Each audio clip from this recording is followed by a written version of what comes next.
Gue selalu percaya pejabat di Indonesia punya kreativitas tinggi. Kreatif bikin alasan, kreatif bikin program, kreatif ngutil duit buruh.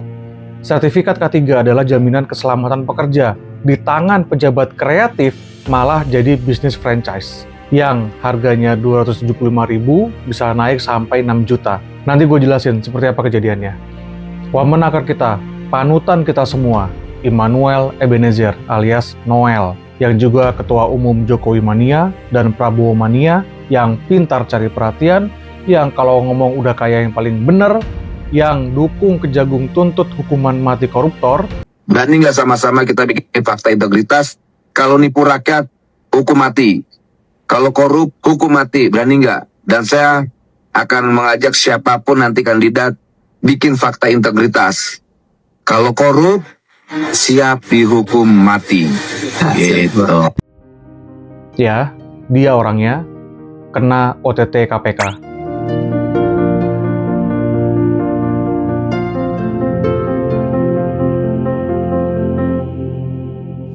Tanggal 20 Agustus 2025 malam, KPK melakukan OTT lokasi di Jakarta, di lingkungan Kementerian Ketenagakerjaan. Total ada 11 orang yang ditangkap, termasuk Noel.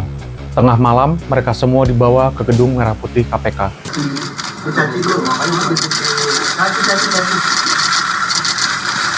Nangis loh, dia nangis.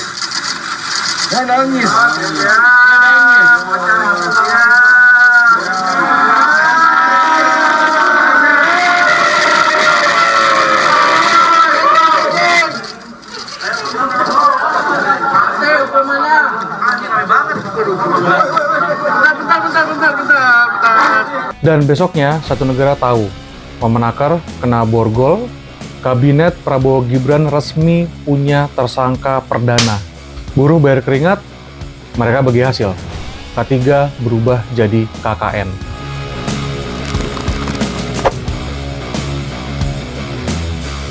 Sebelum masuk ke modus operandi, kita lihat dulu jejak Noel seperti apa. 2016 sebetulnya dia pernah menjadi ojol. Dan ini baru yang namanya mulai dari nol. 2019 dia jadi ketua relawan Jokowi Mania. 2021 diangkat menjadi komisaris di anak perusahaan BUMN. 2023 gabung Gerindra dan Prabowo Mania. 2024 diangkat jadi wamen. 2025 cara mainnya sebetulnya sederhana. Sertifikat K3 itu yang ngurusin adalah Kementerian Ketenagakerjaan.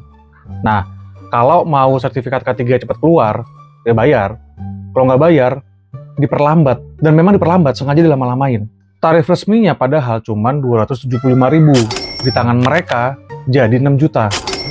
Kalau kata KPK, ini pemerasan sistematis. Sejak 2019, duitnya ngalir sampai dengan 81 miliar.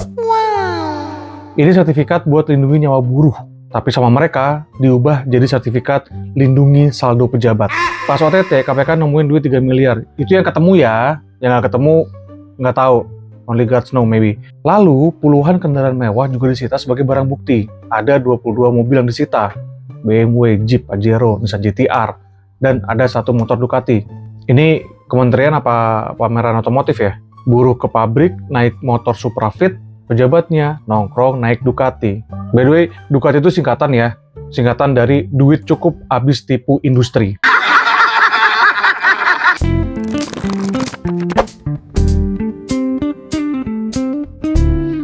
KPK langsung tetapkan Noel CS tersangka, ditahan 20 hari pertama.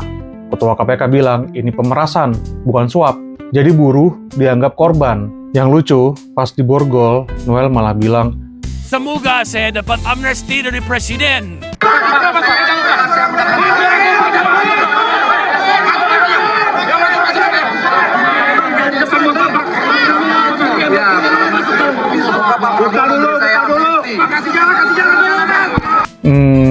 Amnesti sebelum sidang, itu bukan pembelaan, itu surat pengakuan dini.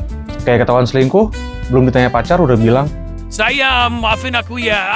Auto confess namanya itu. Lagi pula, kenapa minta ampun ke presiden ya? Harusnya bilangnya, ampun buruh. Perfect. Menakar ya Shirley, buru-buru bilang layanan tetap jalan. Katanya akan ada digitalisasi. fakta integritas, rotasi pejabat, pelayanan tetap jalan. Jalan ke showroom mobil mungkin. Coba yang kerja di HR, boleh komen deh, gimana pelayanan Kemenaker? Orang itu disegel kok sama KPK. Bagaimana dengan Presiden Prabowo? Nggak pakai lama, Noel langsung dicopot lewat Kepres. Pemerintah bilang, Belum ada bahasan amnesti. Jangan marah.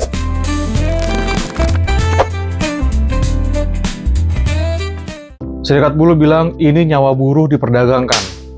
ICW bilang, bukan kali ini aja Kemenaker terkandung kasus korupsi. Adian Napitulu bilang, minta Presiden Prabowo untuk bersihin deh tuh orang-orang yang menjadi beban pemerintahan. Jadi semuanya sepakat, jangan kasih ampun. Satu-satunya yang minta ampun ya cuma pelakunya sendiri. Di sini yang dirugikan jelas buruh. UMR yang harusnya naik malah kepotong biaya sertifikasi palsu. Buruh teriak, Gaji sudah habis. Jangan-jangan buat diceramah oleh pejabat. Kemenaker janji reformasi pelayanan, tapi publik skeptis. Jangan-jangan nanti habis reformasi pungli lagi, habis reformasi korupsi lagi. Kalau sertifikat keselamatan kerja aja bisa dipalak, gimana program lain?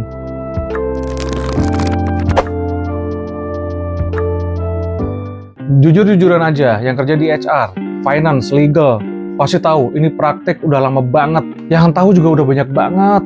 Emang cuma K3 aja yang begini? Ngurus izin TKA juga gitu, korupsi sistem proteksi imigran juga sama. Kemenaker beneran better berbenah deh. Ada baiknya ganti semua orang di situ yang udah biasa melakukan korupsi. Saya setuju sama Adrian Napitulu. Masih banyak kok orang pintar lain yang bisa kerja dengan bersih. Pelajarannya dari kasus Noel, jangan main-main sama keselamatan buruh. Sertifikat K3 itu soal nyawa, bukan saldo rekening. Lalu minta amnesti itu, kalau prosesnya belum jalan, itu sama aja namanya kayak auto confess, ya, mengaku. Udah, nggak usah disidang lagi, langsung aja putuskan. Dan yang terakhir yang paling penting, reformasi birokrasi jangan cuma jadi jargon. Kalau nggak ya, siap-siap aja. Demonstrasi udah di mana-mana. Buruh sudah ada yang meninggal.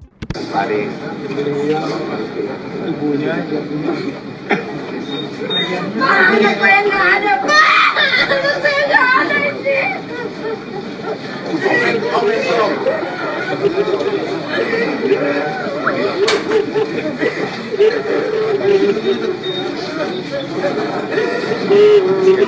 Saya anggap pekerja ojol juga buruh. Harus ada perubahan di sini. Semoga kali ini reformasi beneran jalan, bukan sekedar jalan-jalan ke dealer mobil mewah.